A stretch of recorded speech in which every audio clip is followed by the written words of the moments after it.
kira karena ini hubungan antara anak dengan orang tua dan anak itu pasti mereka ini saling menyayangi juga, saling mungkin malah merindukan antara satu dengan yang lain. Ini karena itu tentu akan lebih mudah sebetulnya untuk mencari titik temu antara mereka ini. Jadi karena itu ya kita berharap ya penyelesaian urusan seperti ini bisa dilakukan dengan cara-cara yang arif lah, bijaksana seperti itu. Anggota DPR ini kan banyak disorot masyarakat.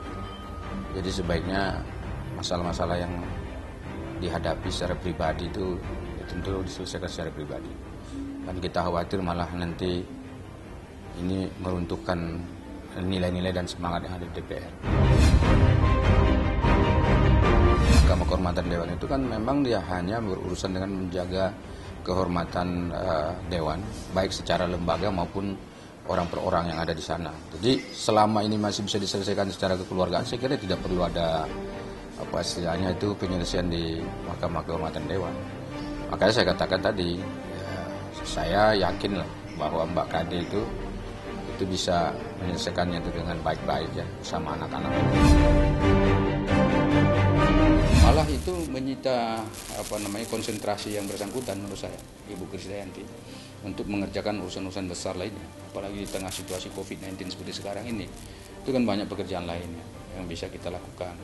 Tapi karena ada isu begini kan pastinya berbagai pihak ini nanti akan berpikir bagaimana cara menjawab, bagaimana cara memberikan klarifikasi. Menurut saya kan cukup disebut saja bahwa persoalan ini persoalan keluarga, akan kami selesaikan dengan baik-baik, dan insya Allah dalam waktu dekat kami akan bertemu gitu. Dan menurut saya itu selesai. Jadi Mahkamah Kehormatan Dewan itu tugasnya adalah untuk menjaga kehormatan DPR, baik secara orang per orang atau anggota-anggotanya maupun secara kelembagaan. Jadi karena itu Mahkamah Kehormatan Dewan ini tidak bisa memberikan suatu sanksi kepada seseorang tertentu atau kepada anggota tertentu jika masalahnya itu adalah masalah pribadi yang bisa diselesaikan secara pribadi. Terkecuali ya, jika ada masalah-masalah, misalnya katakanlah di dalam relasi dengan orang lain itu ada kekerasan, ada intimidasi, ada perbuatan tidak menyenangkan yang melanggar hukum, kemudian ada ancaman gitu. Kalau itu mungkin ada deliknya, itu silakan dilaporkan ke Mahkamah Kehormatan Dewan. Nah, jangan menyakiti orang tua. Apa kata Allah Subhanahu wa taala? Wa bil walidaini ihsana. Kewajiban yang Allah Subhanahu wa taala perintahkan kepada semua nabi sepanjang sejarah, berbakti kepada orang tua. Sukses kita itu saudaraku bukan di dunia. Sukses kita itu adalah di akhirat, nanti ketahuan.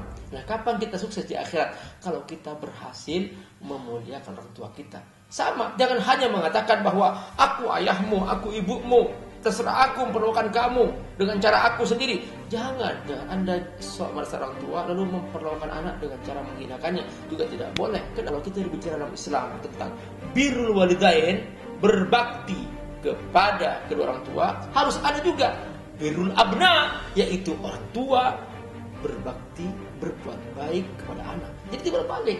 Kalau kita memuliakan anak, anak memuliakan kita. Sama kebalikannya, kalau kita merendahkan anak, anak akan merendahkan kita. Dan juga dia berbakti kepada ibu yang masih bersama dia, karena dia satu rumah sama bapak kandungnya dia. Maka dia juga berbakti, berbuat baik seperti layaknya dia memperlakukan ibu kandungnya.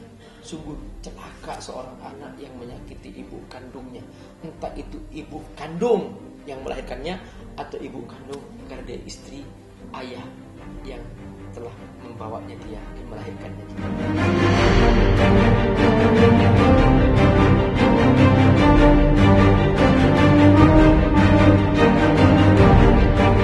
Jadi jangan lupa untuk subscribe Cumi Cumi.